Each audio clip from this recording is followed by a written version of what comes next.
we need to talk about a case that is just profoundly tragic and disturbing. It's the story of Timothy Ferguson, and it's an investigation that ultimately led to a life sentence for his own mother, Shanda Vander Ark. Let's really get into the facts of what happened here. Okay, so at the absolute center of this whole story is one shocking, undeniable fact.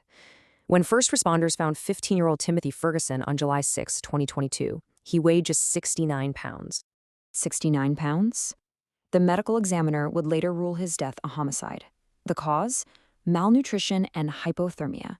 So the question is, how on earth did it ever get to this point? To even begin to understand what went wrong, you first have to know who Timothy was. He was a child with special needs, and he was almost completely dependent on his mother for his survival. So Timothy was 15. He lived in Norton Shores, Michigan with his mom and his two brothers. He was homeschooled, and this is the really crucial part. He had intellectual and developmental disabilities. This made him incredibly vulnerable and completely reliant on his family for, his most basic needs. As investigators started digging into this, what they found wasn't a single isolated act of neglect. What prosecutors would later call it was a prolonged, systematic pattern of torture. And the details, they paint a truly horrifying picture. The prosecution laid out a list of allegations that are just hard to even comprehend. They argued that Timothy was systematically starved. They had locks on the fridge in the pantry. He was forced to eat incredibly spicy hot sauce as a punishment. He was subjected to these long, torturous ice baths, and they even alleged his older brother was ordered by their mother to take part in this. And this horrific pattern of abuse, it lines up directly, tragically, with the medical examiner's findings. His death was officially ruled a homicide, caused by that combination of starvation and freezing temperatures. It was clear this was no accident. So when this all got to trial, the jury was presented with two completely different opposing stories about what was really going on inside that house. On one side, you have the prosecution. They painted a picture of deliberate, systematic torture. They argued that the constant abuse, taken all together, was nothing short of murder. But then, on the other side, the defense portrayed Shanda Vander Ark as this struggling, sick, single mom who never actually intended to kill her son. She even claims some of the punishments, like locking up the food, were for his own safety.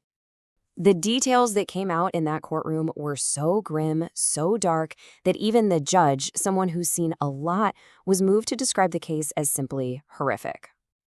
After hearing both of those arguments, the jury went to deliberate. And you know what? They didn't take very long. Their decision was swift, and it was decisive. In December of 2023, the jury came back. They found Shanda Vander Ark guilty, and not of a lesser charge either. They found her guilty of the most serious charges you can face: first-degree murder and first-degree child abuse. And the sentence, well, it matched the severity of that verdict. For the murder, Shanda Vander Ark was sentenced to life in prison with absolutely no possibility of parole. Ever. Now, we can't forget Timothy's older brother, Paul. He was charged as a co-defendant. He ended up pleading guilty to a child abuse charge for his role in everything, and he got his own separate sentence. So you have to ask yourself, why did this particular case get so much attention? What was it about this story that caused such widespread shock and horror? Well, I think a couple of key factors really stand out. First and foremost, it was Timothy's profound vulnerability. Here you have a child with developmental disabilities who depended on his mother for literally everything: for food, for warmth, for safety. And the idea that this fundamental trust was betrayed in such a complete and total way, that really struck a nerve with people. And the second major factor was the nature of the abuse itself. The prosecution really hammered this home. This wasn't a case of a parent just being overwhelmed and making one terrible mistake. No, they presented evidence of a deliberate, ongoing, cruel pattern of behavior that went on for a very long time. That systematic cruelty is what really sets this case apart. A case like this, in all of its tragic detail, it just leaves us with a really difficult question. It forces us to look beyond this one family and to ask ourselves, what is our collective responsibility to protect the most vulnerable children living among us?